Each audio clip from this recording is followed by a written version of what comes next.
Good afternoon. Welcome to Right Side Broadcasting Network. I'm Matthew Alvarez. You're live here at the RSBN studios. As you see on the right side of your screen, Oversight of the Department of Health and Human Services Office of Refugee Resettlement. What that basically means is that we'll soon be going to Capitol Hill. There's a House Judiciary subcommittee on immigration integrity, security, and enforcement. We're told the Oversight Committee will examine the Department of Health and Human Services for failures, including fast-tracking the release of gang-affiliated migrants into the country. So kind of interesting that this is happening now, specifically within the hour, of course, breaking news out of the tragic Laken Riley case where the suspect there, Jose Ibarra, the migrant charged with killing Laken Riley, was found guilty on all charges. He also has been sentenced to life in prison without parole. Definitely very difficult to listen to the court today in the sense of Laken's family that was on the podium there speaking and trying to have some sort of closure in this very terrible situation that happened in February of this year. Again, if you're just joining us, Jose Ibarra, the migrant charged with killing Laken Riley, has been sentenced to life in prison without parole. So today's subcommittee hearing on Capitol Hill, outside of that, still has to do with gang-related activity that is from migrants. Also, basically at the end of the day, as it may be getting started right now. So let's go to Capitol Hill right now. Refugee Resettlement administered by the Department of Health and Human Services.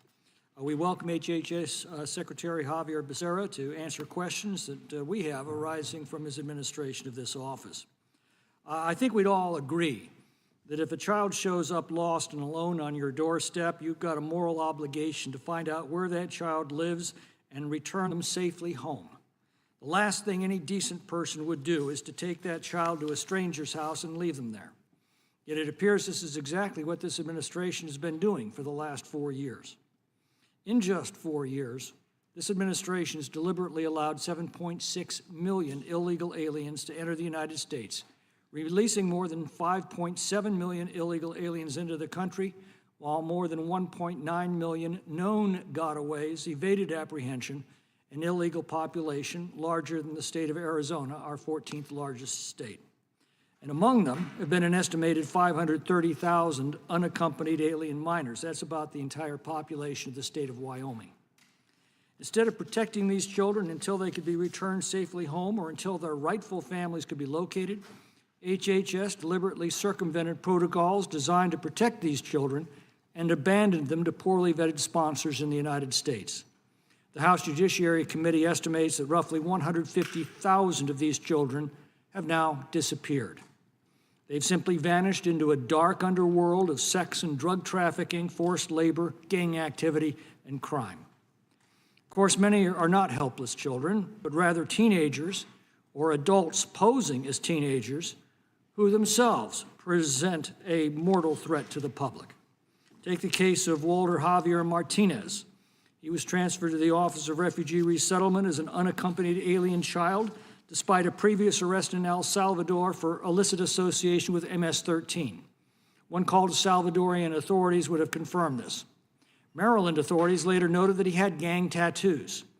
Instead, Martinez was released into our country, no questions asked, and on July 27, 2022, he brutally attacked and killed Kyla Hamilton, who was sound asleep in her own bed. While the prime suspect in her murder, Martinez was placed in a foster home with other children and enrolled in a local high school. He has since admitted to 4 murders, 2 rapes, and additional other crimes. Juan Carlos Garcia Rodriguez from Guatemala, also fast-tracked into our country by this administration as an unaccompanied alien child and released to an unrelated sponsor who was himself an illegal alien. On August 12, 2023, he murdered 11-year-old Maria Gonzalez in her own home, wrapped her body in a trash bag, and stashed it under her bed for her father to find. We don't know how many more such monsters are among the 150,000 unaccompanied alien minors that HHS has lost track of, or how many helpless children have been abducted and exploited. But we are slowly finding out tragedy by preventable tragedy. What we know is that in 2021, Mr. Becerra removed the requirement that ORR provide biographic and biometric data for all adult members of a sponsor's household to check for criminal histories. What could possibly go wrong? Records produced by a whistleblower show that in 2021, HHS disregarded repeated warnings by a case manager about the MS-13 affiliation of one sponsor attempting to take custody of 2 unaccompanied alien children. According to the New York Times, Secretary Becerra berated employees for not processing minors fast enough, saying, quote, "If Henry Ford had seen this in his plant, he would have never become famous and rich. This is not the way you do an assembly line." In July 2021, concerned employees drafted a memo warning that labor trafficking was increasing and complaining that the agency had become, quote, "one that rewards individuals for making quick releases and not one that rewards individuals for preventing unsafe releases." According to press reports, Mr. Becerra told then ORR Director Cindy Huang that, and I quote, "if she could not increase the number of discharges, he would find someone who could." Huang resigned a month later. Now, the American people have already passed judgment on these policies in the recent election. But those responsible have much to answer for to the victims of their policies and to history. And we welcome the Secretary here today to account for his actions. With that, I yield to the ranking member for her opening statement. Thank you, Mr. Chairman. At the outset, I just want to note that this is the first Immigration Subcommittee meeting without Representative Sheila Jackson-Lee. She was not only a long-term member of this subcommittee, but she served as its ranking member from the 105th through the 109th Congress. And when it came to advocating for those in need, there was simply no better champion than Representative Jackson-Lee. Back in 2020, I remember when reports emerged of women being subjected to forced medical procedures in immigration detention that left some women unable to bear children. My office found a survivor who was Representative Jackson-Lee's constituent who was about to be deported, and I reached out to the representative who jumped right on it. Not only did she stop her deportation once, she actually stopped it twice. She was a relentless advocate, and her voice on the subcommittee will be missed. On today's hearing, I want to start by commending Secretary Becerra for coming before the subcommittee today. Our staff went back and looked, and we believe that this might be the first time that the Health and Human Services Secretary has ever come before the Immigration Subcommittee. It shows once again how accommodating the Biden administration has been when it comes to oversight. Unfortunately, this is just another show hearing by the majority. With just 6 weeks left in the 118th Congress, this is only the second immigration-related hearing in the Judiciary Committee to which our colleagues in the majority have actually invited a government witness. Today's hearing will be one final attempt by the majority to use all their same false talking points, that the Biden administration purposefully created a border crisis and lost, in quotes, lost tens of thousands of children, all of which we know is wrong by the facts. And I'm sure the Secretary will address this as well. But let's just be clear, these children are not lost. HHS's legal authority ceases once an unaccompanied child is united with a sponsor, usually a parent or a close relative. While HHS conducts 3 follow-up calls to ensure that everything is going well between a sponsor and a child, the agency has no ability to force their way into the home. If no one answers these 3 calls, then HHS is no longer in contact with the child. Now, that does not mean that the child is, quote, lost. And further, this is not a new policy. Previous administrations have dealt with similar reports of missing children who have been released from HHS custody. For example, in 2018, there was a widespread report that the Trump administration, quote, lost contact with approximately 1,500 unaccompanied children during just a 3-month period. Those children were also not lost. They were following the same procedures that this administration has followed. Soon, Republicans will not have anyone to blame. In a few short weeks, they will have full control of the government. Republicans will actually have to govern and take responsibility for what happens in the country. Unfortunately, this majority has shown again and again that they're not serious about finding solutions to our complex immigration system. While we will hear Republicans ranting today about children being trafficked into the country, the only legislation that this majority has passed on this issue would actually gut protections for unaccompanied children. That cruel, inhumane, and unworkable bill, H.R. 2, would allow unaccompanied children to languish in Border Patrol facilities for up to a month. It would force children to appear within 2 weeks before an immigration judge with no access to an attorney. And it would send children back to their home countries where they are at high risk for exploitation and abuse. Their bill, by the way, would also decimate the bipartisan Trafficking Victims Protection Reauthorization Act, or TVPRA, which Congress passed on a sweeping bipartisan basis and established the U.S. government's central framework for keeping unaccompanied children out of the hands of traffickers. Democrats want to protect children and not make it more difficult for them to stay safe. And we have more work to do, real serious work to do to make that happen. I was devastated last year reading articles about young children who were taken advantage of by unscrupulous sponsors and employers, and the potential warning signs that were missed. This increase in child labor is a trend that has been steadily on the rise, especially since 2018. It's completely unacceptable, and I've been shocked to see Republican state legislatures respond by passing bills that actually weaken the protections on child labor. In response, HHS finalized regulations aimed at protecting unaccompanied children that are placed in HHS's care.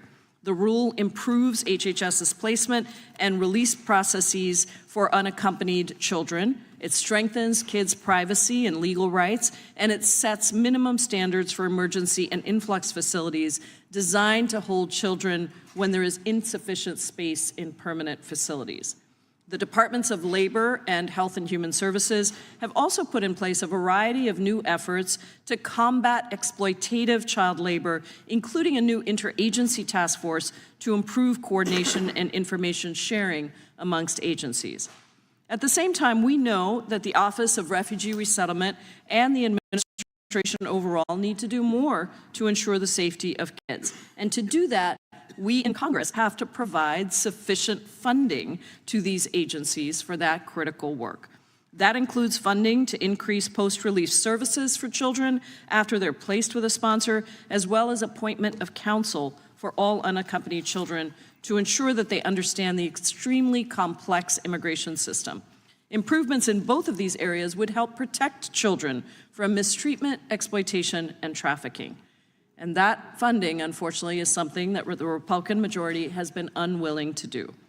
The Department of Labor also does need to be more aggressive in going after unscrupulous employers to the fullest extent of the law. Many of these employers were using E-Verify, which just goes to show how ineffective that system is.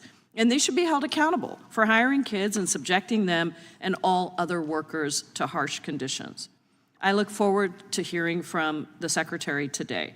The protection of children from exploitation, abuse, and trafficking should be a bipartisan issue, and I hope my colleagues approach it in that way. I thank you for your service, Mr. Secretary, and I yield back. I'm now pleased to recognize the Chairman of the House Judiciary Committee, Congressman Jordan. Thank you, Mr. Chairman. So let me get this straight. So a lost child is not actually lost. We just can't find him. 150,000 of them. That's the issue, and that's why we're glad the Secretary is here today to finally answer some of our questions. I do appreciate the Secretary showing up. I had a chance to serve with the Secretary when he was in the Congress. And I appreciate the ranking member. I just disagree with what you had to say. We worked on other issues together, but you know, you can't say, oh, they're not really lost. We just can't contact them. That's the problem, 150,000. And I appreciate the chairman's work and this committee's work. The chairman was the primary driver of H.R. 2 that we passed a year and a half ago that would have solved so many problems with our border and with our immigration system. So I appreciate the work that he's done, and I appreciate this hearing. With that, I yield back. Thank you. Next, pleased to recognize the ranking member of the House Judiciary Committee, Mr. Nadler, for an opening statement. Thank you, Mr. Chairman. Mr. Chairman, today the Immigration Subcommittee is conducting an oversight hearing on the Department of Health and Human Services. I'm all for the committee exercising its robust oversight authority, and I certainly hope the committee plans to subject the incoming administration to the same degree of oversight it has utilized for the outgoing one. And what an administration it is shaping up to be. A Fox News host who advocated for pardoning war criminals and thinks women should not serve in combat as a Secretary of Defense. a pro-Putin propagandist for Director of National Intelligence, a former congressman whose only experience with prosecution is his own alleged criminal entanglements to serve as Attorney General, and most applicable to today's hearing, an anti-vaccine, conspiracy-peddling extremist with a penchant for eating bears for Secretary of Health and Human Services. These may be some of the most unqualified candidates for cabinet posts in living memory. It turns out, when you burn through the serious people in your first administration, there are slim pickings for the second one. We in Congress have an important job as a co-equal branch of the government. We have a mandate to conduct oversight over the executive branch, and the Senate is constitutionally required to evaluate and, if appropriate, to confirm or reject presidential appointees. We were elected by our constituents to perform these responsibilities, no matter which party sits in the White House. The responsibilities we have are serious, but this majority is deeply unserious, and this hearing is sure to exemplify this fundamental lack of seriousness. I am sure that we will hear today a great deal about the children the Biden administration allegedly lost, although this is a thoroughly misleading claim based on half-truths and without necessary context, as the ranking member of the subcommittee pointed out. To be clear, there are systemic problems at the Office of Refugee Resettlement that have endured across administrations of both parties, and any child who is harmed as a result is one child too many. But while the Biden administration has taken important steps to address these concerns, the policies the majority has pushed throughout this Congress, coupled with those that President-elect Trump plans to put in place, would gravely harm immigrant children and make the situation far worse. For example, the majority's marquee immigration legislation would gut protections for unaccompanied children, increasing the exploitation of children, and send them back to the traffickers and abusers Republicans claim to abhor. Republican-led states like Florida, Iowa, and Arkansas have all made it easier for children to work longer hours in more dangerous jobs, paving the way for exploitative work conditions for all children.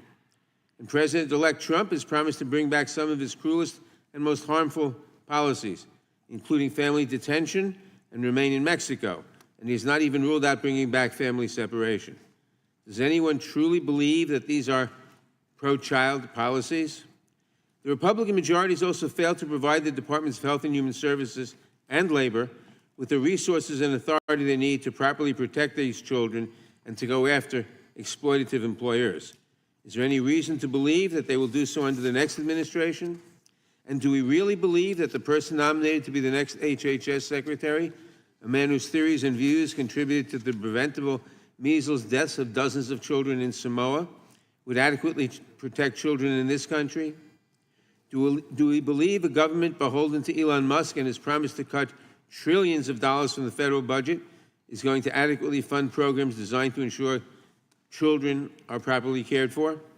When we inevitably get reports of children being torn apart from their parents or shipped off to countries they cannot remember or have never lived in, of inhumane conditions in the tent city detention centers the incoming administration plans to set up, or of deaths in custody, are we going to see the majority exercise its oversight authority and hold the Trump administration to account? I won't be holding my breath. Secretary Becerra, it's good to see you. I appreciate you being here today and all of the good work that HHS has done under your leadership. I look forward to your testimony, but if you came here in hopes of a thoughtful, meaningful debate on policy, I'm afraid you'll be sorely disappointed. Thank you, and I yield back. Thank you. Well, now that we've come to a bipartisan agreement on these vital measures, it's time to introduce today's witness. Mr. Javier Becerra is the Secretary of Health and Human Services, a position he's held since March of 2021. Secretary Becerra previously served as the Attorney General of California and was a member of the House of Representatives between 1993 and 2017. We welcome him and thank him for appearing here today. We'll begin by swearing you in, Mr. Secretary. Would you please rise and raise your right hand? Do you swear or affirm under penalty of perjury that the testimony you're about to give is true and correct to the best of your knowledge, information, and belief, so help you God? Thank you. Let the record reflect the witnesses answered in the affirmative. Please know your written testimony will be entered in the record in its entirety, and accordingly, we'd ask that you summarize it. So, Mr. Secretary, you may begin. Mr. Chairman and ranking member and the members of the committee, thank you for inviting me to discuss the work of the U.S. Department of Health and Human Services Unaccompanied Children Bureau within the Office of Refugee Resettlement. Before I begin my comments, I do want to add my words to those of the ranking member who mentioned our former colleague, Sheila Jackson-Lee, a dear friend, someone I had a chance to serve with for many, many years, and a true champion of people who really just believed in their government and in their Constitution. So we miss her, but it's good to know that we always think of her. Mr. Chairman, let me begin by clarifying some confusion or misunderstanding over ORR's work. First, ORR is not an immigration or law enforcement agency. It does not possess such powers and does not render decisions in those areas. Second, pursuant to congressional mandate, ORR provides temporary custody and care, including support services for unaccompanied children. ORR fulfills its congressional mandate by funding nearly 300 programs in 29 states, including shelter programs, transitional foster care, long-term foster care, group homes, heightened supervision facilities, and residential treatment centers. At these facilities, our contractors deliver child-focused services in accordance with child welfare best practices. That includes access to health care, education, recreation, counseling, and legal services. And third, HHS's custodial responsibility and oversight for unaccompanied children through ORR ends once we place the child with an appropriately vetted sponsor. As important as this work is, we know, and child welfare experts will tell you, that the best place for a child is with a family, in a home, in a community, not in a congregate care facility. That's why we work so hard to find and vet potential sponsors for an unaccompanied child. In fact, an overwhelming number of children released to a sponsor by ORR were placed with a parent, legal guardian, or close family member. As any parent will tell you, to really raise a child, you have to be all in. The children we encounter at ORR enter the country without any parent or adult guardian. The challenge for these unaccompanied children is immense. We have worked tirelessly over the past 46 months to build a sustainable network of trained and licensed caregivers who can meet this challenge. Our network of small-sized caregivers means no child stays in a barrack-style housing. We work to keep tender-age children separate from older adolescents. We strive to house siblings in the same facility together. We expand services so children can receive information and guidance from legal advocates. We expanded care management and sponsor placement operations to 7 days a week. We established the UC Ombuds Office so that staff and stakeholders may raise concerns to an independent, impartial body. We established the ORR Integrity and Accountability Team to further identify and prevent attempted fraud. We executed a memorandum of agreement with the Office of Trafficking in Persons, with the National Center for Missing and Exploited Children, and with the Department of Labor to help protect the children after they leave our care and custody. And we extended our access to post-release services to every child we place with a sponsor. Like parenting, the work of ORR and our network of caregivers is nonstop, and we are constantly striving to improve. We set clear rules for standards of care, and we have zero tolerance for behavior by care personnel that threatens the safety and well-being of children. All incidents of inappropriate behavior must be reported to ORR, and we take action as well as report and coordinate with appropriate authorities. These are the trademarks of an enterprise that understands its weighty responsibility towards the very vulnerable populations we serve. I want to publicly express my gratitude to the ORR team for never letting up against the many challenges they face daily in prioritizing the safety and well-being of the unaccompanied children who come into our care. These dedicated professionals may not be the parents of these kids, but they are, and all of us at HHS are, all in. Mr. Chairman, that concludes my testimony. I look forward to your questions. Thank you, Mr. Secretary. We'll now proceed under the 5-minute rule with questions. Chair recognizes the gentleman from Arizona, Mr. Biggs, for 5 minutes. Thank you, Mr. Chairman. Secretary Becerra, do your policies at ORR place priority on speedy placement of the unaccompanied child with sponsors or taking care of their safety and protection once they've been placed? Thank you, Congressman, for the question. The safety and well-being of children in our custody is our #1 priority. Well, so that's important to know because your record indicates that biometrics for the sponsors were eased up there. The use of DNA, I'm going to read from your directive from March 22nd, 2021. Use of DNA is only used for the purpose of establishing biological relationships for purposes of sponsorship and is not submitted to law enforcement personnel or run against law enforcement databases. Catch that last part? Not submitted to law enforcement personnel and not run against law enforcement databases. And to get this part, submission of DNA by the parent is voluntary. How in the world does that protect the child, the unaccompanied minor, when actually what you're doing is you're saying the parent, whether you submit the DNA, that's voluntary. So you're going to be taking whoever it is, the sponsor, their word. So how does that protect the child? Chairman, thank you for the question. We use a number of tools to make sure we can identify the child and certainly do the background checks on anyone who wishes to be a sponsor. We always hope that we can get the most direct information about the the people who are wishing to sponsor these children. And we use, as you mentioned, a number of techniques, including fingerprinting and DNA on occasion when it helps us to identify on occasion. And if you don't have the DNA and you don't have the fingerprints, how in the world are you checking the databases for the background? How are you vetting them? We have a number of techniques that we use to make sure we're... What are they? They can include any number of things such as, sometimes it will include fingerprints, it will include a direct interview with the individual, it will be a check on citizenship documents, it will be a... How often do you use fingerprinting or DNA? Again, it depends on the type of information we have to identify the individuals who are wishing to sponsor. So let's read this one here. This is from Directive 10 days later, March 31st, 2021. Effective immediately, background check requirements for adult household members and alternate adult caregivers identified in a sponsor care plan are not required as a condition of release under any Category 2.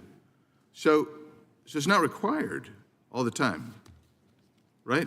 It's just it's voluntary for DNA for parents. So how can you say that your #1 priority is the safety of these unaccompanied children when you're placing them in sponsors' homes that, in an occasion, have had criminal gang affiliations because there's been no proper background check? How can you say that? Congressman, if you follow child welfare best practices, you do an extensive background check. We follow child welfare best practices, so we do those extensive background checks, which could include any number of things. So how did it happen? I've got this report I'd like to submit to the record. This is Senator Grassley's report. Without objection. How did we see children end up in the homes of MS-13 gang members as the sponsor? How'd that happen? Congressman, I don't have any information before me that you're referencing, but what I can tell you is that no sponsor would be allowed to take a child if we have information that shows that they are engaged in criminal activity. But if you don't do the vetting right, you don't know if they're engaged in criminal activity. That's how you end up with an MS-13 gang member as the sponsor. That's how you end up with pedophiles getting 20 children in the same home. That's how you end up there because the vetting's been crappy. I mean, that's the bottom line. So if we go on and we get to this other aspect where you say the emphasis is on safety, not speed, I'm going to read to you now the memo of concern filed in July of 2021. And the reason that I read this, even though it's dated somewhat, it seems to be still the conditions. This is from page 2. Since the beginning of this current influx, ORR field staff have seen the transformation of the Division of Unaccompanied Children's Operations within ORR from a child welfare focus model to one that emphasizes what seems to be, quote, release to someone as soon as possible, close quote, model, close quote. So I know you've lost contact with these children, and now we're told that when you lose contact with these children, it's not being lost, but it is being lost. I ask for all of these to be included in the record, Mr. Chairman. Yield back. Without objection, the gentleman's time has expired. Ms. Jayapal for 5 minutes. Thank you, Mr. Secretary. Again, thanks for coming here. Earlier this year, I know HHS finalized regulations governing the placement, care, and services provided to unaccompanied children in HHS custody, and my understanding is that these regulations improve the department's placement and release processes for unaccompanied children, strengthen children's privacy and legal rights, and set minimum standards for emergency and influx facilities designed to hold children when there is insufficient space. The regulations also codify the current requirement that an at-home study be conducted before releasing a child to a non-relative sponsor who is attempting to sponsor multiple children, who previously sponsored a child, or if the non-relative child they want to sponsor is under 12 years old. A lot of this seems responsive to the concerns that were raised last year following a report from the New York Times that children were working unlawfully in factories across the Midwest and that some sponsors had taken in multiple unaccompanied children. Can you just confirm to Mr. Biggs's question, you do a full background check on everybody, is that correct? Yes, we do. So you run them through the databases, if they have criminal histories, that's gonna come up in the full background check, is that right? That's correct. So can you discuss the importance of the regulations that you passed to protecting unaccompanied children in HHS's custody? And then second, can you discuss why the home study requirement for children under 12 who are not placed with a close relative is so important to protecting kids from trafficking? Congresswoman, the rule that you've mentioned that we recently actually got through and have now put in place was important because it put a clear signal of what we do and how we do it so that all of our contractors who care for these kids understand the rules. And so they must make sure that if they're going to vet a particular sponsor, they go through the full level of extensive checking on background, whether it's a sexual offender registry, whether it's making sure that if they need it, they use fingerprints. So we want to make sure there's no ambiguity about what their responsibility is to make sure that they are putting first and foremost the safety of that child first before they place that child with a sponsor. And that foundational rule has now put in place what we've learned over time, because if you'll recall, we inherited a dismantled, a broken system for child care of these unaccompanied kids. And we had to essentially rebuild the process. Along the way, we've learned a great deal about how to do it better, how to strengthen it, and this foundational rule really incorporates that. Yeah, thank you. So, I mean, I just want to be clear. It's not like you're just placing kids with people who have criminal records, people who are known gang members. You're going through a full, extensive background check before you place any child. I understand that many of the factories unlawfully employing children used E-Verify. And it's clear that many of our immigration laws and tools, including E-Verify, are not sufficient to meet the demands of our modern world. The immigration system hasn't been meaningfully reformed in over 30 years. You and I have both worked on that issue for a long time. What reforms to the immigration system would you recommend to help HHS protect unaccompanied children entrusted to your care? Well, Congresswoman, one of the things that we've worked hard to do is to expand our post-release services, because as you mentioned in your opening remarks, once we have placed a child in the care of a sponsor, a vetted sponsor, we no longer have responsibility, we no longer have jurisdiction over those children. We should be able to have that post-release service made something we can do all the time. Right now, we offer it to the kids. They're not required to take it, but we're also depending on the resources to actually offer those services. If we don't have the resources, we can't offer those post-release services. That would help, certainly, if there's an employer who is exploiting a child and employing them against the law. I would hope that this committee would do the same type of hearings, same type of investigation of the employers. We follow the law at HHS, employers should too. Yeah, really important point. I don't think we've dragged any employers up to the table to talk to them about why they are abusing these labor laws and employing child labor.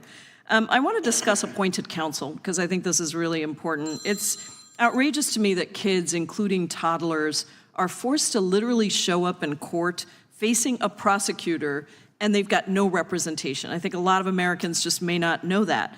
As you know, HHS is required to arrange for legal representation for unaccompanied children to the greatest extent practicable. And I know that you share my empathy with these kids, but so much of this is, again, contingent upon funding that is given to the agency.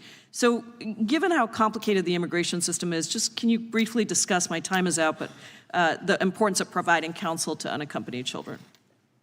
Giving kids the right information is crucial, and Mr. Chairman, I recognize my time has expired, so I'll be brief and say, we do everything we can to make sure they understand what their obligations are. We don't actually hire them attorneys, but we try to give them some information, provide the advocacy, but again, it's all contingent on having the resources to go to that extent of services.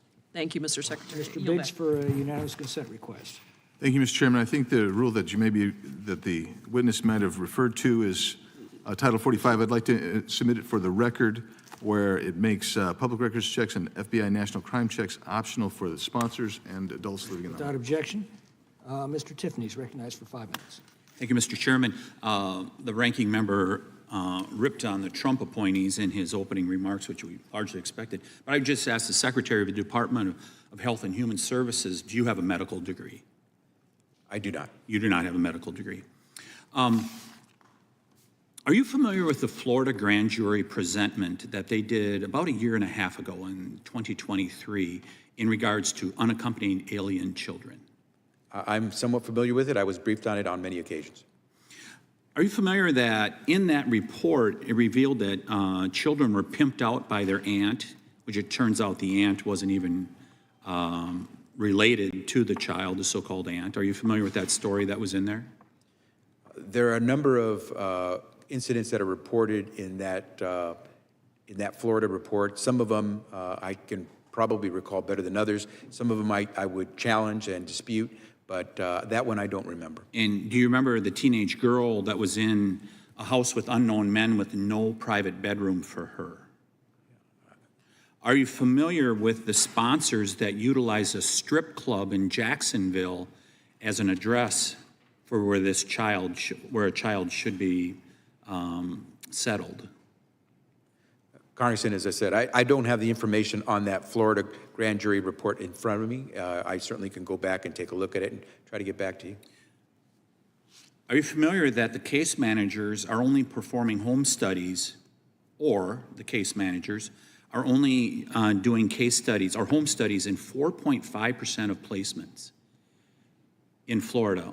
Only 4.5%. In fact, discretionary home studies were 1%. Is that all you folks are checking up on, these kids that are so vulnerable? Congressman, thank you for the question. Congress, in passing the laws that apply to the unaccompanied children, said that home studies would be reserved for those children who came to us with circumstances that showed trauma or the need for additional services. So by law, by statute passed by you in Congress, those of you in Congress in the past, we have the obligation to conduct these home studies only in those particular cases. We provide a home study. So you decided to do the minimum? No, that's 1%. That's what you about said. to go there. Okay, here's the law. That's all we're going to do. In the meantime, you got kids being placed in addresses like a strip club in Jacksonville, Florida. That's what I was trying to say, is that's not the case. In your testimony. We do home studies at our discretion. Most of the time, we have to wait till we have the funding. No, we have the funding to do those discretionary home studies, but we've expanded them, and that's why the foundational rule has become so important. In your testimony, you said you coordinate with the states and local municipalities to make sure that you're working with them. In this Florida presentment, it says neither U.S. Department of Homeland Security or HHS actively coordinates or consults with the state on the UAC that are resettled in Florida. Did you see that part of the study? You aren't coordinating with them? Why are you not coordinating with them? I find that hard to believe, because remember, we used to have programs in Florida that had licensed care facilities. Florida decided to unlicense these facilities, and so we've been in constant touch with Florida. So you said you've seen some of the what was presented here. Do you dispute the study from Florida? I have a number of issues with the Florida report. If you would share with me, and at an appropriate time, not today, if you want to share with me all the things you dispute in that study, that presentment by Florida, I would really like to see it. Because then I want to take it to Florida and ask them, what were you lying about? Because obviously you're telling me that there's some misrepresentation by Florida here. Is that right? Well, one thing you could really help us with is checking with Florida to find out why they decided to not allow licensed caregivers be part of our program. All the kids that we place in care, we try to place in licensed care Do you believe facilities. you're in charge of an assembly line, as the chairman alluded If to? I could just conclude, but the important thing about Florida is Florida took affirmative action to unlicense centers. I'll wait that for your provide care. answer in regards to Florida offline here. That'll be just fine. I want to ask you the Harris question. Would you change anything that you've done over the last 4 years in regards to illegal immigration? Recognizing that we don't deal with immigration, that is part of DHS's authority. We deal with the care, the human services side of care for kids. Would you change anything that you've done in the last 4 years with 320,000 children unaccounted for by your administration? We work tirelessly to strengthen and improve the program of the UC, the unaccompanied children that come before us. And we work really hard to make sure we, first and foremost, protect the safety and the well-being of those kids. Every day is a challenge, and we do the best we can. Gentleman's time has expired. Chair recognizes Mr. Nadler for 5 minutes. Mr. Secretary, since Mr. Tiffany kept cutting you off, would you answer the question about Florida that he asked? Congressman, thank you, because I think this is very important. It's been very difficult to deal with some of the states because we seek out licensed care facilities because that is the best practice to ensure child welfare. And so we don't place these kids with just anybody. They have to be folks who are licensed to care for kids. So when we had our facilities in Florida, they were licensed. Florida took affirmative steps to say that they would not license any caregiver who took care of unaccompanied children. And so today, if a caregiver wants to come forward to provide services to these unaccompanied children we have at ORR, we cannot have them be licensed. So what we have done is we have essentially set the floor of what licensing would require in order to get any caregiver in Florida to be able to care for our kids. But we don't understand why any state would abrogate its responsibility of making sure caregivers are licensed caregivers. Thank you, Mr. Secretary. Mr. Secretary, as you may know, last year there were media reports about how the Office of Refugee Resettlement did not know the whereabouts of tens of thousands of unaccompanied children who have been released to sponsors since the Biden administration began. Some of my Republican colleagues have latched onto this headline to claim that the Biden administration, quote, lost these children. Let's start with the most important question. Are those children actually lost by the federal government? Yeah, again, you're right, Carson. That's the way it is framed. I want to be clear. Can you explain why they're in fact not lost? Yeah, first to be clear, we have not lost 85,000 kids. We make every effort, even after we lose the authority to continue to monitor the children, once we have discharged them and placed them with a vetted sponsor, we make an effort on our own dime, essentially, to try to reach out to them. We do what we call safety and well-being calls. We try to reach the child and the sponsor 3 times by phone to check in. The children and the sponsors are not obligated to return our call. We can't require them to do so. And by the way, even if they don't call back, that doesn't mean a child is lost. What are some of the reasons a sponsor or a child might not answer when HHS does follow up after release with a phone call? I'm sorry, say that again. What are the reasons a child or a sponsor might not answer when you follow up with a phone call? They may be in school. They may be at a doctor's appointment. They may not have the phone working anymore. There are any number of reasons why they don't answer. And by the way, we do other things in an attempt to try to contact them, including, as I've mentioned, some of these post-release services. And can you discuss why the Office of Refugee Resettlement is not able to do more? For example, why does it not go to every sponsor's house in person to talk with each child after they're released? Well, if we had the resources to do so, it would be far easier to have a program that really reaches as aggressively. But what we don't do is shortchange in the vetting process. We make sure that we follow best practices in the child welfare field when it comes to determining whether a child should be placed with a particular sponsor. Whether you're in foster care at the state level or whether you are protecting unaccompanied children in ORR, We use child welfare best practices. Thank you. It seems like the only actual lost children are the 1,000 children that were separated from their parents by the Trump administration that still have not been reunited to this day. But let's switch gears a bit. Mr. Secretary, thank you and all the hardworking staff at HHS for the important work you're all doing. While ORR does its best to care for unaccompanied minors, we know that the immigration system is broken and that comprehensive immigration reform is needed. My Republican colleagues' marquee immigration legislation, H.R. 2, would allow unaccompanied children to languish in Border Patrol facilities for up to a month, force children to quickly appear before an immigration judge with no access to an attorney, and send children back to their home countries where they are at high risk for exploitation and abuse. Would this kind of legislation help or hurt unaccompanied children? Congressman, what I will tell you is that if you're going to have the best interests of that child in mind, you're going to try to be supportive of what they need. They are not adults. They don't know all the laws. They don't know all these proceedings, whether it's asylum proceeding or immigration proceedings. And you have to make sure that they are fully aware, and those who can be responsible, an adult who's supervising them, can be available to help them out. So this legislation would not help. In your opinion, is it better to allow children to remain in the United States with vetted sponsors while undergoing a robust legal proceeding, or to summarily deport them with limited due process back to their home country and the dangerous situation they just fled? Well, Congressman, again, I'm going to be careful. I'm Secretary. I'm no longer a member of Congress, but I do know the laws when it comes to immigration. Asylum, once you have claimed asylum, you're entitled in this country to a hearing, and that you would have to change those laws before you're able to summarily remove those protections for those who claim asylum. Thank you, Mr. Secretary. My time has expired. I yield back. Chair recognizes Mr. Roy of Texas. I thank the chair. Thank you, Mr. Secretary, for appearing before the subcommittee.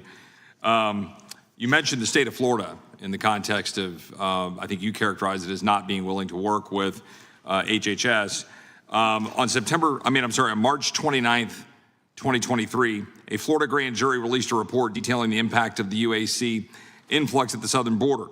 The grand jury made some of the following conclusions of the Office of Refugee Resettlement, the component agency within HHS entrusted to you, Mr. Secretary. Excerpt, quote, a disturbing pattern has emerged whereby the same sponsor applies to receive multiple UACs, sometimes at the same address, sometimes at a different one.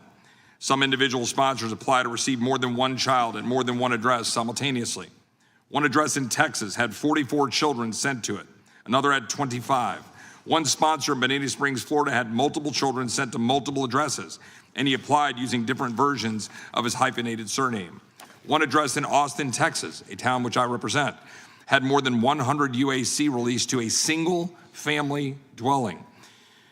Mr. Secretary, is this remotely consistent with the claims by your department that you're doing everything in your power to ensure child security? Congressman, thank you for the question. All potential sponsors, anyone who wishes to apply to sponsor a child, must undergo extensive vetting process that follows child welfare best practices. We use a variety of tools. We try to monitor as best we can. And recently, through the foundational rule, we have established an even more extensive process for vetting as well. Do you believe that the HHS foundational rule from April 30th of 2024 is consistent with what you just said in terms of background checks? Is it sufficient?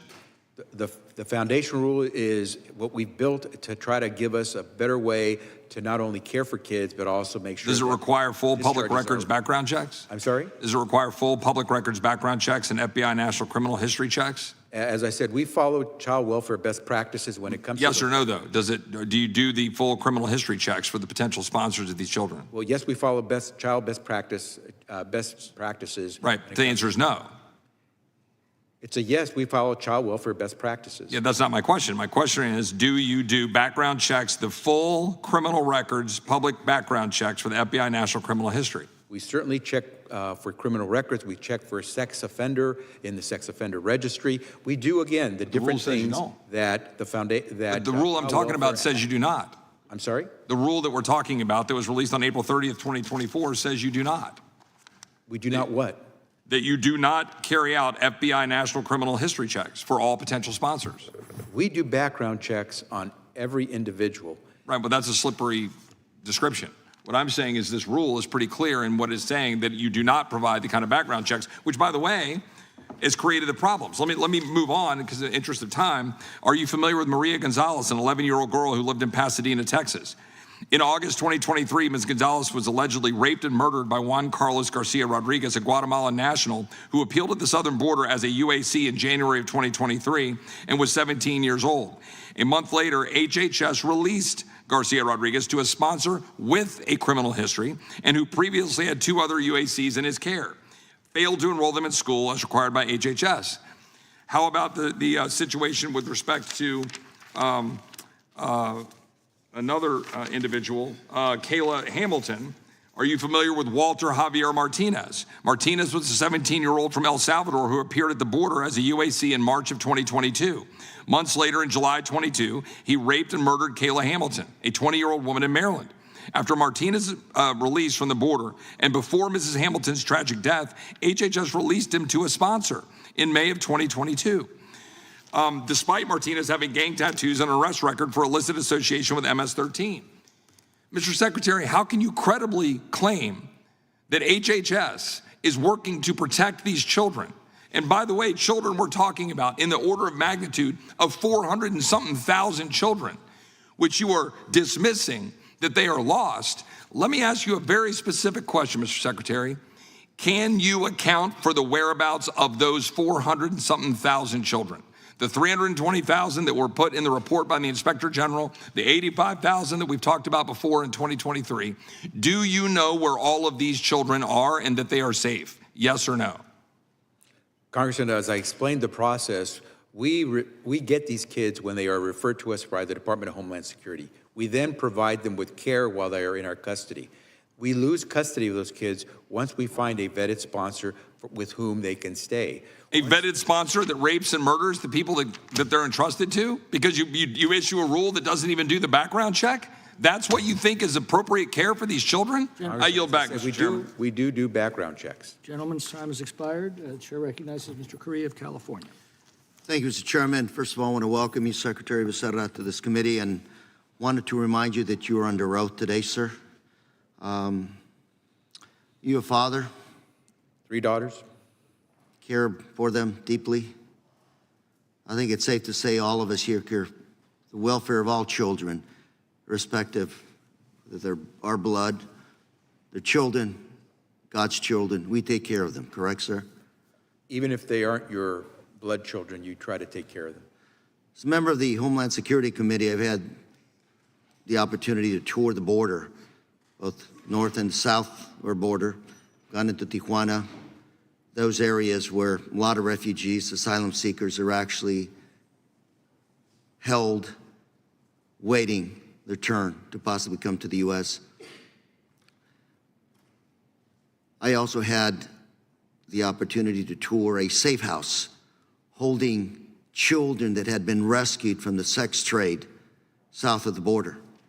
Children as young as 8 years old, rescued. If you looked at their faces, you know that those kids had lived through unspeakable horror. So I'm going to ask you, sir, in your opinion, is it better to allow children to remain in the United States while they're being vetted, their sponsors are being vetted, and they're going through a robust legal procedure? Or is it better to essentially summarily deport them with limited due process back to their home country or south of the border? Which, in your opinion, is best for those children?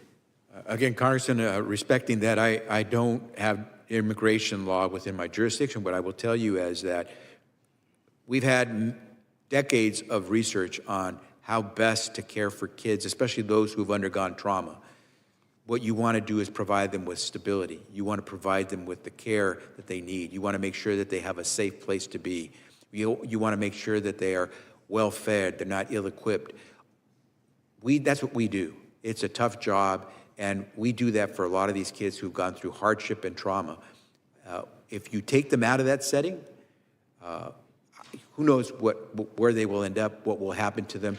That is why, in fact, under the law, the Department of Homeland Security does not detain these kids and hold them, because they detain adults. It's an adult detention facility that's used for those who have to be held. That's not appropriate for kids, and that's why under the law we get them. And so when you ask the question, I think you and I as parents, I have 3 daughters, I would want to make sure my children receive the kinds of services that the experts over decades of time have said are the best way to help a child heal and treat the trauma and hardship they've suffered. You know, I hear my colleagues from the other side of the aisle, colleague from Texas, talking about children that are lost in the system, children that end up in areas not intended to. How long has this been going on? Is this something new? I mean, the refugees have been at our southern border for a couple of decades. So how long have the U.S. government been challenged to work through this issue, dealing with unaccompanied minors as they present themselves in chaotic situations at our border? Congressman, as you're indicating, number of administrations, numerous previous administrations have had to tackle these challenges. Both Republican, Democrat. Republican, Democrat, dealing with the issue of unaccompanied children. And by the way, lost, you can't say because someone doesn't answer a phone call that means they are lost. Is that part of the definition here we're using, that if you don't answer, if a sponsor doesn't pick up that phone, then that child is lost? Is that what you're saying? That's what they're interpreting. The fact that a child may not answer a phone call that we place when we try to check in with them, they then extend Mr. that Secretary, to say we all have the best interest in mind of these children. yes. So I'm concerned as well. What else do you need? What other tools, what other resources do you need so somebody else can make second, third, or fourth phone call, maybe have a personnel go out and check out that home situation? What do you need to make sure we increase the probability of a safe environment for those children? So to give you context, in 2021, when I began as secretary, about 1 in every 5 kids we were able to reach through what we are calling our post-release services. Today, we provide that to 100% of the children that we release to a vetted sponsor. What could I use? What would help us? The resources to make sure we could continue that, because the moment you make cuts to our program, our first responsibility is to provide the care in the places that we have, and the secondary thing we can do is try to provide them with post-release services. So if you cut the dollars that we use, if we don't have enough to do our principal responsibility caring for these kids, we have to make cuts to things like post-release services. Gentleman's time is Mr. expired. Chair, and I yield. Chair recognizes Mr. Van Drew. Thank you, Chair. Secretary, I want to thank you for your service in Congress. I'm going to let you know, if you don't know it already, I'm a blunt guy, so you're going to have to forgive me in advance. But what's going on here is bad. You know, you talked about mandates. We have a human mandate, a humane mandate, an American mandate. And I hear lots of words. We talk about the bureaucracy, and we talk about, all the speeches that everybody's given, and lots of money is the answer to it. And money sometimes helps, no doubt about it. But you have to have the basic rules, the basic foundation to do things right. And just before I go into some questions and ideas here, let's tell the truth. It's tell the truth time. We ease the background checks greatly. Yes, you do very often do background checks, but they're not good enough, and that was done in the rule. We allow those who want to refuse criminal background checks, and some kids are put in those homes and in danger. Having a criminal background is not prohibited. Let's tell the truth. I can read, this committee can read, we all can read, we know what the truth is, and that all sponsors are not vetted. That's the truth. That's what's really happening. Let's deal with the real world.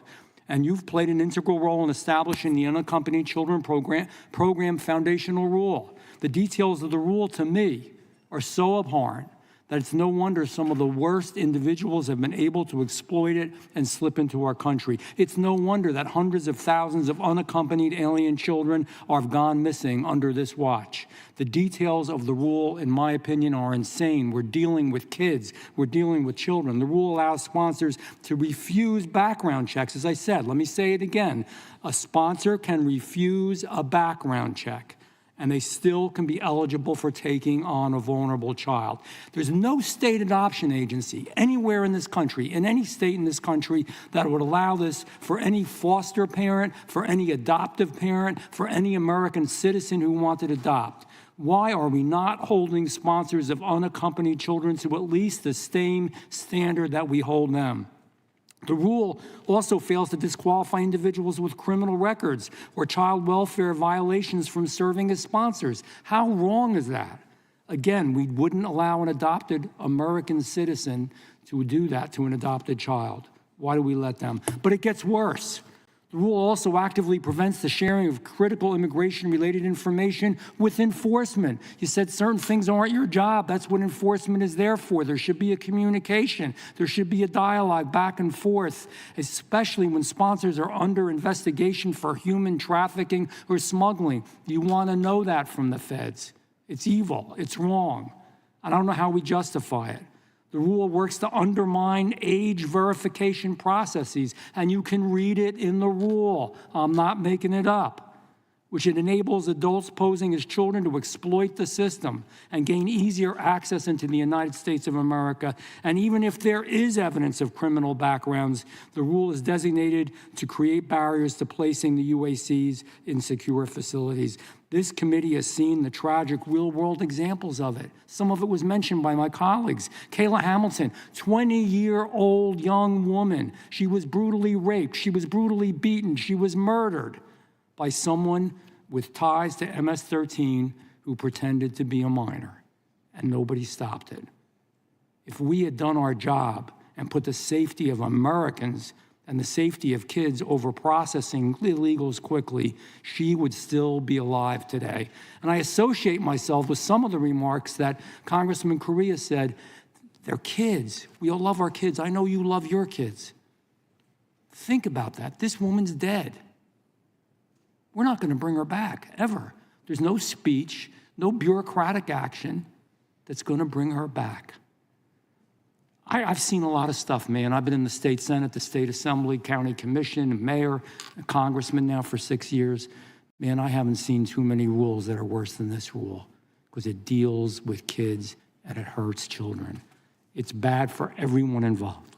It's bad for taxpayers. It's bad for American communities. And it's bad, most importantly, for the undocumented children. So I have some questions. I got 23 seconds. Secretary Becerra, I just want a yes or no. Knowing how this rule has worked, do you still believe it was the right answer to the border crisis? Yes or no? Yes or no? Congressman, the way you've interpreted the rule is not the rule that we passed, so it'd be tough to give you a yes or no. Well, your interpretation of the rule, do you think it was right? Well, let me give you a quick example. I don't need an example. I need a yes or a no. Mr. Secretary, I need a yes or a no. I can always answer questions yes or no. Is the rule good? Is it what you want? Would you continue with it? Yes or no? Congressman, you said a sponsor can refuse a background check. That's not true. No sponsor who wishes to take a child can refuse a background check. I read the rule. I had people read the rule a whole lot smarter than me. That's not the rule we enforce. I unfortunately have to yield back. Mr. Chairman, I'd like to submit these questions to the chair. No, without objection. Gentleman's time has expired. Mr. Garcia. Thank you, Mr. Chairman, for the opportunity. And thank you, Secretary Becerra, for being here today, and to your staff for all the work and the progress that's been made to a very imperfect system, and its history goes back a long, long ways. As a former and current foster parent, this issue is near and dear to my heart. I've seen some of the trials and tribulations that children have endured as it relates to trauma. I've seen their resilience, but this remains a challenge to our system, and certainly to your office and the Office of Refugee Resettlement. Is it fair to say that the protocols that you utilize in placing children are pretty similar to what most states in the union utilize when placing children? Foster care programs also try to look to the best practices for child welfare. So I can't say they're exactly the same, but we follow the best practices of child welfare professionals. And those are pretty rigorous, I might say, as someone who is currently abiding by them. So yes. You would know. Most of these children arrive after experiencing severe trauma. Can you describe some of the resources that ORR provides to children as it relates to mental health and emotional well-being, and if they're made available in other languages besides English? So yes, because so many of the kids come with no familiarity with language, with English, so we do provide language services support. In terms of behavioral health, we do a full assessment of the child once the Department of Homeland Security places them in our care. And we try to make sure we're checking for their physical and mental health to make sure we provide them with the professionals that they might need. And so that could be any number of things. Obviously, the smaller they are, the more intense and professional the service must be. But on behavioral health, mental health services, we will do an assessment and then provide them with the services that they need in our care. And under your leadership, Mr. Secretary, HHS has finalized much-needed regulations aimed at protecting unaccompanied children. The regulation implements and codified protections required by the Flores settlement and enhances the legal framework as well for the case and treatment of unaccompanied children. Can you describe how the new regulations will help improve the protection of unaccompanied children? And again, we're talking about the foundational rule, which, to respond to the previous questions by the Congressman, it would be inconsistent with the Flores settlement, the court case, for us to not do background checks. So we must do background checks, not only because our rule says it, but because the case law says we must do it as well. Well, what else do? We provide an ombudsman office. That office is there to make sure staff or stakeholders can report any incident and do it with someone who's impartial and independent of the work that we do to report any incidents that are of concern. We make sure that we provide enhanced medical services, to your point about behavioral health. We provide enhanced educational services to children, and we try to provide legal advocacy services as well. Thank you. And my final question is, I'm asking you to look at the future from what you have internalized so far during your tenure in your position. As we continue to see migration driven by violence, political unrest, climate change, and economic instability, especially in the hemisphere, how is ORR preparing or should be preparing for potential future surges in possible unaccompanied children at the border? We have, and this is an excellent question, Congressman, because we never have a clear sense of how many kids will come to our care from the Department of Homeland Security. Obviously, in 2021, there were large numbers. Today, we have got a system that really can manage the children that are coming to us. But what we do is we have to prepare, because we can't afford to not have a place for a child. The consequence is to leave them in an adult detention facility at DHS. And so we make arrangements with potential care providers to have them available. We also have what we call emergency influx facilities that we can quickly ramp up in the event that we have a large influx of children, so we can provide them the services they need.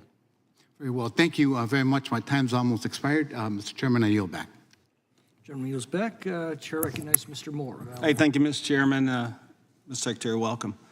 You know, before my time, I understand that this committee had 3 hearings on lost children under the Trump administration. At that time, it was only 1,000 lost children. And if I remember correctly, there was a certain member, and I won't give her name, but her initials are AOC, put on a white suit and went to the border to protest this 1,000 lost children. And now, my friend, the New York Times, actually, this is not a Republican rag, by the way. I reported in February of 2023, HHS had lost over 85,000 unaccompanied children. And my question to you is, as this process continues, I think you're in over your head. I think the administration has buried you. I don't think there's any way you can keep track of what's going on the southern border, and we're losing children by the droves. And when you talk about background checks, how is it that one individual could get 20 children? How does that happen, Mr. Secretary? Congressman, thanks for the question. Actually, I think I heard 2 questions there. The first is on 85,000 lost kids. Again, not answering a phone call, that does not mean a child. Mr. Secretary, let me tell you something. If my wife calls one of my kids, and on about the second call, we don't know where that child is, it is pandemonium around the Moore household. And I got news for you. When you're losing children to the tune of 85,000, there are parents somewhere in this world, and I don't know where the parents are, that are sending these children here for some reason, and they're being trafficked. They've been used for child labor. And again, this is a New York Times. This is not a Republican talking point. This is not a Republican rag. This is the New York Times talking about the mismanagement of this administration of these children and how we've lost them. And so my question to you is, how does one sponsor get 20 children? If we're background checking, in fact, how does that happen? Congressman, every sponsor must go through a background check process. Every sponsor must be able to show. Mr. Secretary, what if they're a foreign national? Are you background checking if they're foreign nationals? Is it possible that MS-13 is bringing their people across the border and taking custody of these children and putting them into trafficking and other unspeakable sort of things? Is that possible? Remember, I mentioned in my opening testimony that the vast majority, 80, 90% of the kids that we place are placed with the parent. If you're not doing bioidentical, if you're not identifying these people biometrics, how do you know they're the parents? So there are many ways to provide or to prove identity. You can look at So they can prove identity to take custody of children, but not to vote. Is that what you're telling me? I'm sorry, can you repeat that? So you're saying voter ID doesn't need to be required. There's no way to verify somebody's identity. But if they're going to take custody of a child in a foreign country, you're saying they do have an ID or they need to have an ID. You said voter ID? Yeah, what I'm saying, in other words, is you require an ID for these people supposedly to take these children, but then you say, many times on the left, they say, well, you know, voter ID is racist or discriminatory. So explain to me, how is it that you're verifying the ID of these people if they don't have IDs and nobody can get IDs? Thank you for the question. Identity documents are one of the many tools that we use to try to ascertain the relationship of the child with the potential sponsor. But there are many other things that we'll do. If there's a sponsor that has not provided sufficient identification and proven that tie to the child, we can turn to things like fingerprinting if we need to. So you think this person that got these 20 children is related to all 20 of those kids? Is that what I'm hearing, or? What I can tell you again is that every sponsor must go through a vetting process in order to be able to sponsor any child. But if they're a foreign national, we do vet those people as well, or? Anyone who wishes to apply to sponsor a child must go through the process. If they decline to go through the process, they cannot sponsor. Well, earlier one of the members mentioned that a certain sponsor had kids delivered to different addresses. How do y'all cross-reference that? How do you justify that? I'm not familiar with any case that you're referencing, but what I will tell you again is when we That was a Florida grand jury case, by the way. When we go through the background checks, we ascertain any number of things, including residence, where the child will be placed. We check on the household members in that place as well, in the home. So we go through the process of not only vetting sponsors, but we also check with those members in the household. So in the Florida grand jury case where the one child was delivered to the strip club, did y'all vet that location? I mean, was that considered a house? I mean, is a strip club now considered a house for children being trafficked or lost? As I mentioned, Congressman, we can discuss the Florida report. There are many issues that we have with that report. Let me ask you a real quick question. I'm going to change subjects real quick. And many of the members have mentioned it, the Kayla Hamilton case, where Mr. Martinez, he came across as an unaccompanied child and then ended up killing Ms. Hamilton. How many UACs, unaccompanied children now, do we have in secure facilities? Are you housing in secured facilities? Do you know?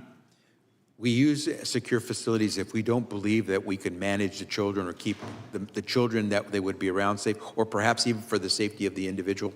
I don't have that number. I can take that back to my team. Yeah, we'd be curious to know that.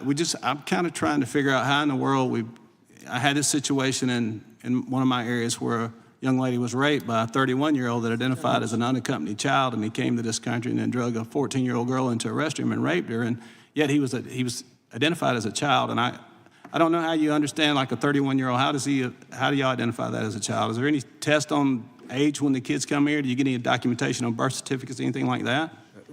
As you're going to many of the documents and the ways that we try to ascertain not just the child's identity, but also get back into the background of anyone who wishes to sponsor. How does a 31-year-old identify as a child? Mr. Chairman, it's Gentleman's time has expired. I yield Ms. back. Ross.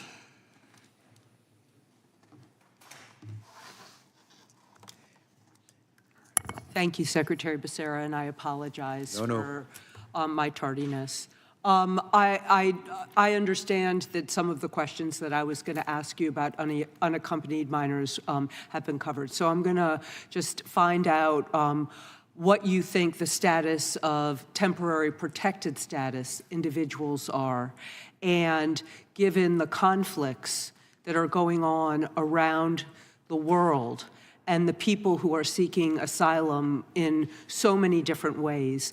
Could you reflect on where the Biden administration has been with TPS and share advice that you would give to the incoming administration for how to deal with people who come here seeking refuge under TPS? Congresswoman, you're taking me back to my days as a member of this body, in fact, a member of this committee as well.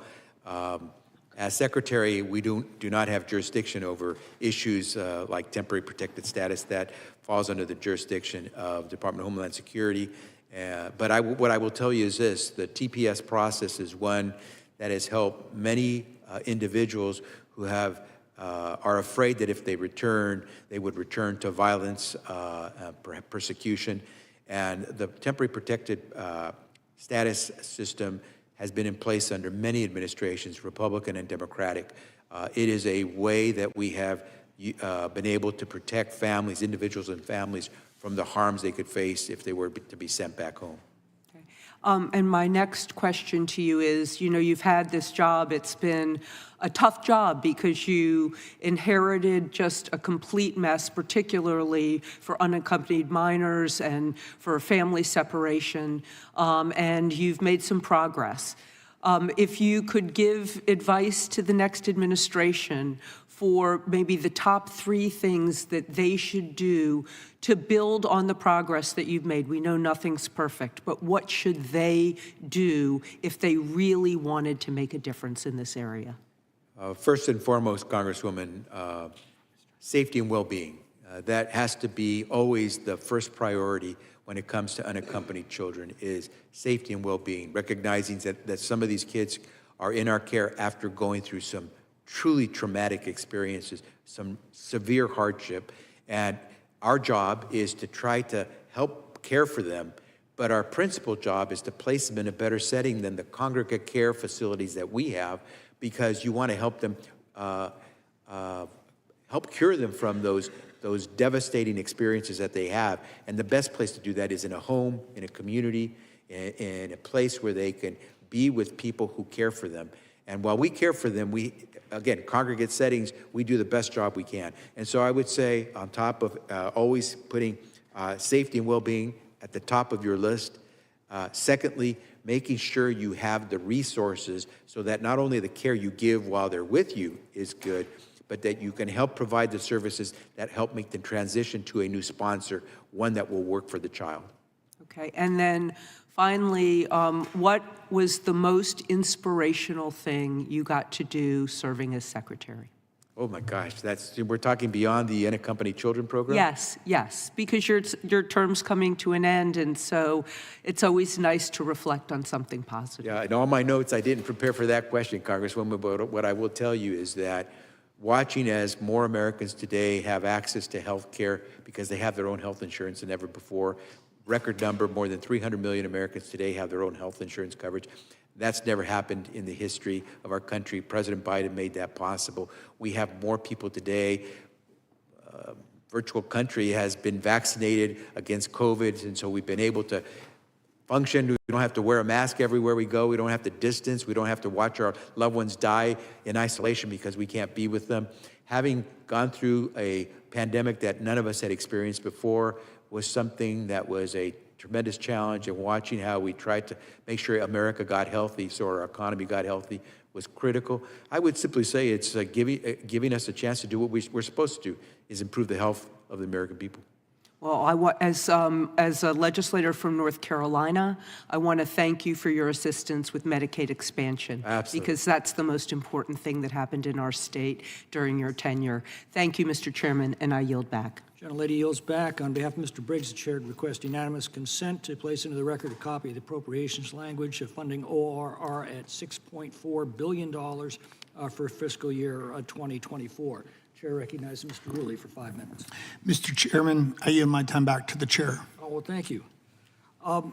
Mr. Secretary, you mentioned, the 3 calls that you make to follow up, it could be they just aren't by the phone or they're at school or at work or something. So, okay, so you make the 3 calls and you can't contact either the sponsor or the child. So now what? Congressman, I would pose the question back to you because Oh, now what? I mean, did you just shrug your shoulders and go on? No, that's why we have tried to expand. What are you doing then? Well, I mean, that's why as we've Mr. Moore expanded. said, if it was my child and I couldn't get a hold of them or the person that's looking after them in 3 separate phone calls, I would be freaking out. Now, you're the surrogate parent in this case. What do you do after the 3 calls go unanswered? You're telling us, you're assuring us, these children aren't lost, but how are you following up after that? Or are you? Congressman, if you'll give me a chance to respond, because you pose a great question, because you and I as parents would want to make sure that we know what's going on with our children. And we make every effort. We don't have 3 calls, and then what after that? Congressman, our responsibility is to provide care while they are in our custody. Under the law, Mr. Secretary, you have dropped them off at a sponsor's house. You now can't get a hold of them. That's on you. What do you do after that? What I'm hearing back is you don't do anything. You shrug your shoulders and then send another batch of kids out to another group of sponsors' homes. That's frightening to me, and it's frightening to everybody who has watched this terrible, terrible situation unfold on your watch. Mr. Van Drew mentioned your Unaccompanied Children Program foundational rule and noted that this was a giant step back from rigorous vetting. Failure to categorically disqualify sponsors with criminal or other child welfare history concerns, instead requiring case managers to first consider a potential sponsor's resources and strengths, never mind that they've got a criminal conviction. Barring the sharing of immigrant information for potential sponsors with law enforcement officials, finding out, are these people trustworthy? And weakening the veracity of age determinations of UACs by requiring forensic evidence that indicates that an adult is posing as a UAC, in your rule's words, should not be used as sole determining factor, but only in concert with other factors, and then shifting the burden of proof so that the ambiguous, debatable, or borderline forensic examination results are resolved in favor of finding the individual is a child. That doesn't sound like a step forward in rigorous vetting. That sounds like a step backwards to me. As mentioned, Senator Grassley's finding, and one particularly disturbing case, that one child was placed with a known affiliate of the dangerous MS-13 gang. Now, according to the documents, HHS disregarded multiple warnings by a case manager about the potential danger of the UAC being placed in this home, this rigorous vetting that you're talking about. You were actually warned by the case manager that you were placing this child with an MS-13 gang member. That doesn't sound like rigorous vetting to me.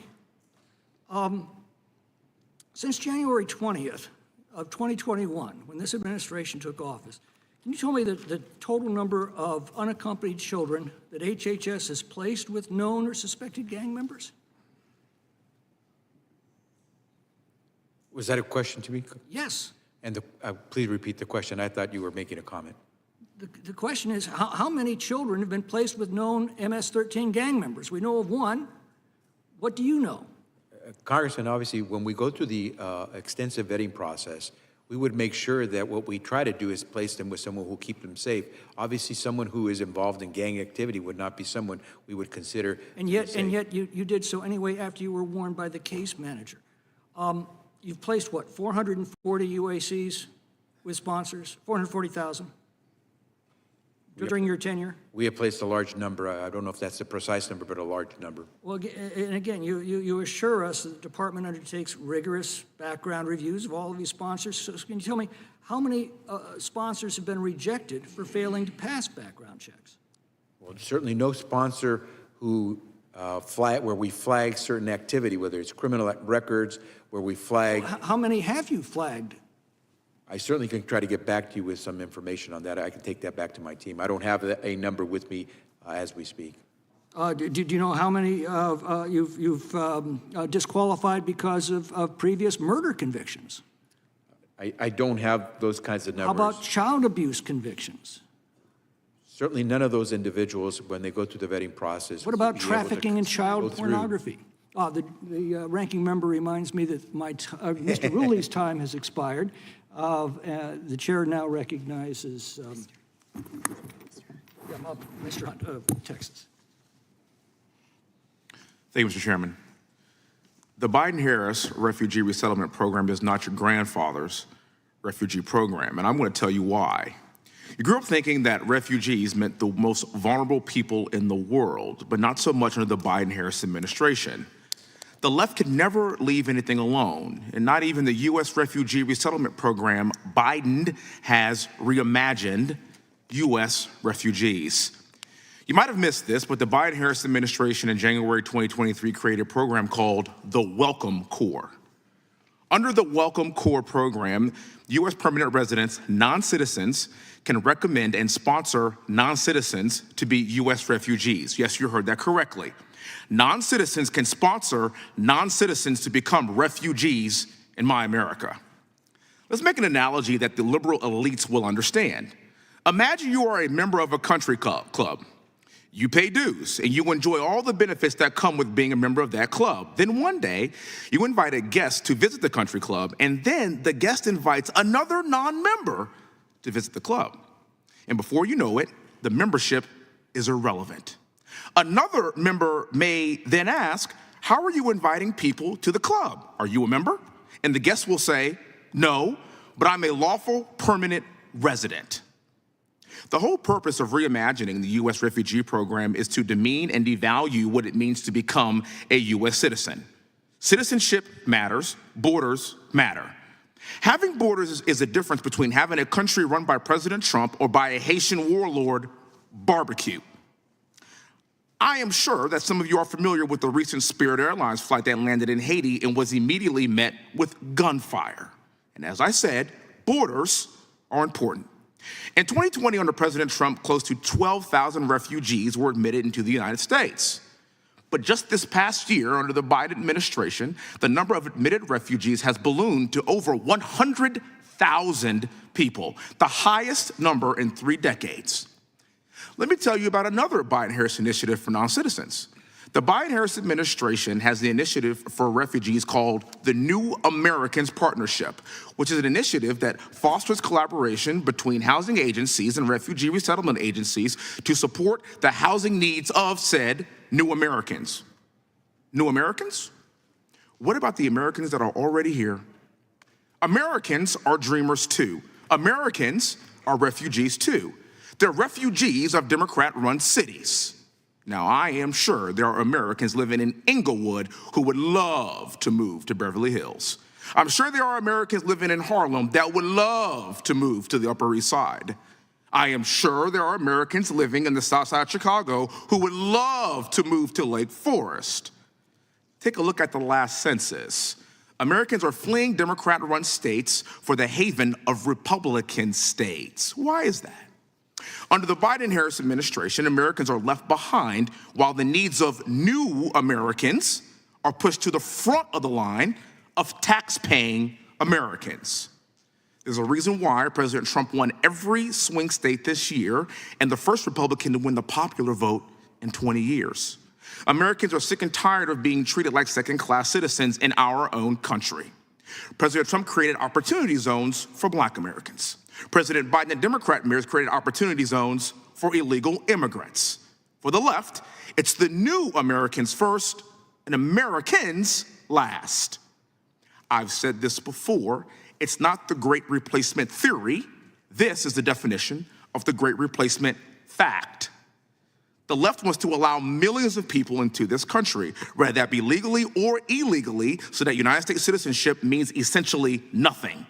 In this country, we don't have Americans or old Americans or new Americans. We just have my fellow Americans. Now that President Trump is back, I'm happy to say that all American citizens will be treated with respect once again. And with that, I yield back my time. Thank you, Mr. Chair.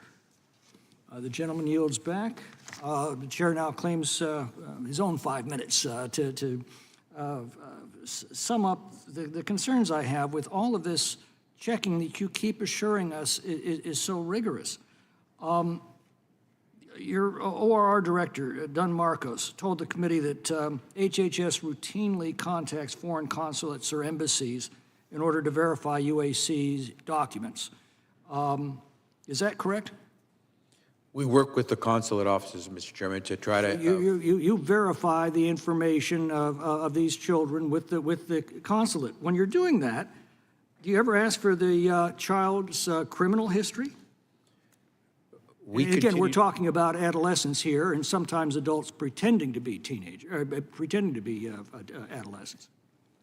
As I've said before, Mr. Chairman, we're not a law enforcement agency. We're not an immigration agency. No, you're a placement agency. You're placing these children in what you keep assuring us are carefully vetted homes, and yet, according to your own ORR director, admitting to this committee in a transcribed interview, that when HHS contacts the consulate to verify information on the UAC, they do not ask for any criminal background information on that UAC. So they don't know if it's a gang member, and they don't ask.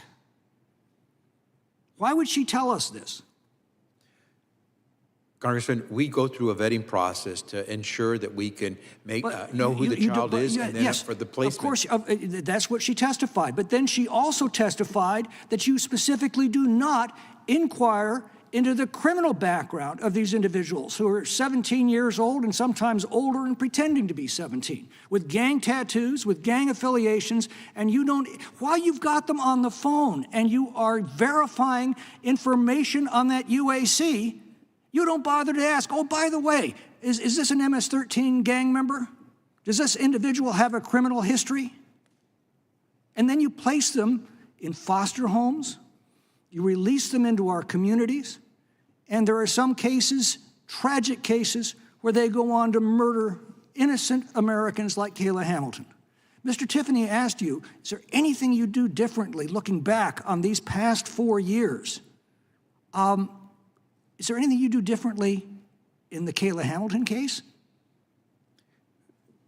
Mr. Chairman, we work closely with the Department of Homeland Security, which does the vetting for these children when they first enter into the country. You're placing them. You're the ones that are placing them in people's homes, and you're the one who's telling me, don't worry about it. They're all carefully vetted.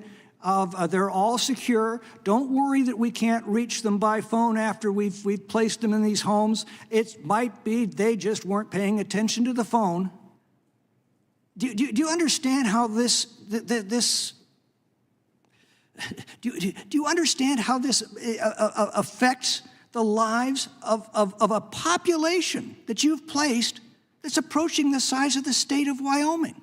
Some of them innocent, defenseless children, others gang members who are 17 years old or even older pretending to be 17. And you're in charge of all of this. And you can't tell us if there's anything you'd even do differently after 4 years of this nightmare that has unfolded, not only for our country, but for these children and their families. What do you have to say for yourself, Mr. Secretary? This is the end of this administration. It's the end of your tenure. What do you have to say for yourself? Because the words that keep haunting me are those that Cromwell spoke to the long parliament. You have sat here too long for any good you have been doing. It is not fit that you should sit here any longer. You shall now give way to better men. Now depart and go, I say, in the name of God, go. Mr. Chairman, if you will allow me then to respond. We work closely with various agencies. In the case of the vetting of the child, it is the Department of Homeland Security that does the initial vetting because they're the ones that have custody of that child once the child is in the U.S. The Department of Homeland Security is the agency that then goes through that process of trying to determine who this child is, including those issues that you've mentioned with regard to any past criminal conduct. When we receive the children, Department of Homeland Security shares with us the information they have compiled on that child. From there, what we try to do is make sure we care for the child, and in the process of trying to find them a sponsor where they can live in a community, we go through the vetting of the individual potential sponsor. Mr. Secretary, when the history of this administration is written, I would not want to be you looking back on what historians say about your tenure. I'm sorry, but that's the fact. If there's no further business to be brought before the subcommittee will stand adjourned.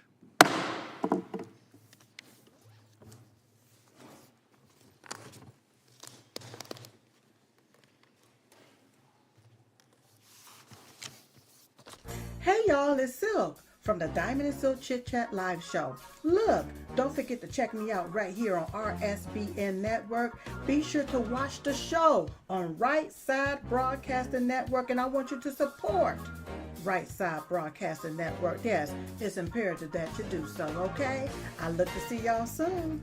Bye-bye. A large retail store just canceled a huge order, leaving us with a ton of extra MyPillows. But you know what? That's their loss. I'm going to make it your gain. For the first time ever, you get standard classic MyPillows for wholesale prices, only $14.88. I can't believe I'm even saying that. Only $14.88. But it gets even better. For a limited time, I'm going to offer my entire classic collection at wholesale prices. Upgrade to a queen-size MyPillow for just $18.88. King size, only $1 more. Get my body pillows for $29.88 and multi-use MyPillows for only $9.88. So go to MyPillow.com or call the number on the screen. Use your promo code to take advantage of wholesale pricing for the first time ever on TV, including my standard size MyPillow, only $14.88. They've never been offered this low before. We have limited quantities at this price, so limit's going to be 10, and once they're gone, they're gone. Welcome to Right Side Broadcasting Network, your trusted conservative news outlet. At RSBN, we deliver the truth when the mainstream media falls short. Since 2015, we've proudly broadcasted every single one of President Trump's iconic MAGA rallies, bringing you the excitement and energy live before anyone else. By watching RSBN, you get an unfiltered front row view of the action on the ground. We interview the crowds to give a voice to millions of Americans just like you. We show you President Trump's speeches in their entirety, free from interruptions and censorship. We cover the stories that matter to you with the integrity and passion you deserve.